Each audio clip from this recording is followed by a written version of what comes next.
Hello, kamusta ka? Kahit saan ka man ngayon, dapat okay ka. Kasi today ngayong araw ay maglalakbay tayo sa Dumaguete. Ito nga pagkatapos pumasok ay nakasakay ako sa pedicab papuntang Changi Painitan. Ayan, dumaan kami dito sa may Mr. DIY sa may National Highway. Ayan. Oh, 'di ba tingnan niyo yung Mr. DIY na building na yan. Ayan, oh, 'di ba? Sobrang maaliwalas. Ayan, wala ka talagang makikitang mga wires na nagkakalat-kalat. Ayan. Ito talaga ang definition ng isang, modernized na building. Ayan, nag-iisa lang siya diyan na makikita sa Dumaguete. At ito na nga, patungo na kami dito sa sa may Changi, sa tinatawag nila na Painitan. Ayan, 'yan, and nakikita niyo na yung Changi. Ayan, 'yan 'yun. At ito na nga, pababa na kami. Ayan, nagbayad na ako. Ayan, ang pamasahe. Ayan yung kasama ko, yung classmate ko na sasamahan daw niya ako na magfo-food trip ngayon. Ayan, oh, ayan, pababa na kami, naglalakad na kami at dumaan kami dito sa All Trading. Ayan. At ayan, patuloy kami naglakad. Ayan, nakikita niya natin yung Painitan. Ayan.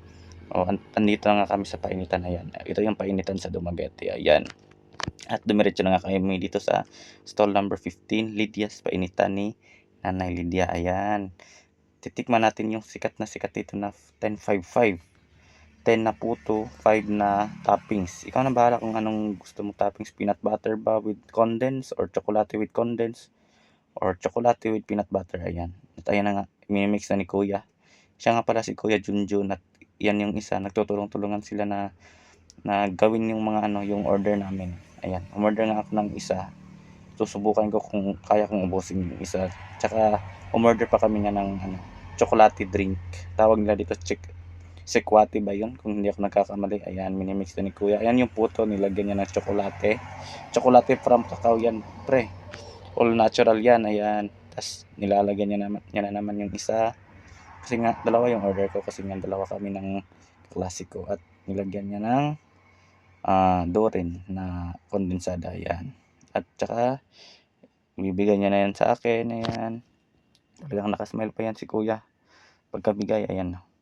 Tingnan natin, ayan. Oh, sobrang sarap niyan, guys. Oh, ayan na nga, nakasmile pa si Kuya. Ayan, binigay ko sa kaklase ko at yung sa akin naman. So, it's time to first bite. Ayan. Kitang-kita yung reaction ng mukha ko diyan. Ayan. Talagang na-amaze ako diyan kasi nga sobrang sarap. Yung tamis, sobrang tamis talaga. At saka yung puto na napakasarap ng pagkaluto. Ayan. Talagang napainom ako ng sikwate dahil doon. Pero yung panahon na nga yan sobrang init. Ayan, napapapaypay na ako kasi nga sobrang init. Tsaka kumain pa ako ng mainit na puto at saka uminom pa talaga ng mainit na sikwate. Ayan nga, hindi ko na natiis at talagang nagpupunas na ako kasi nga sobrang init. Pero kahit sobrang init, guys, ayan, ubos ko pa rin yung puto na 1055. Kaya guys, try na dito sa Painitan sa Dumaguete. Ayan, ubos nga. O, 'di ba? Yung kaklase ko gumagawa ng assignment, ayan. O, ubos pa rin, guys. Kaya sobrang sarap.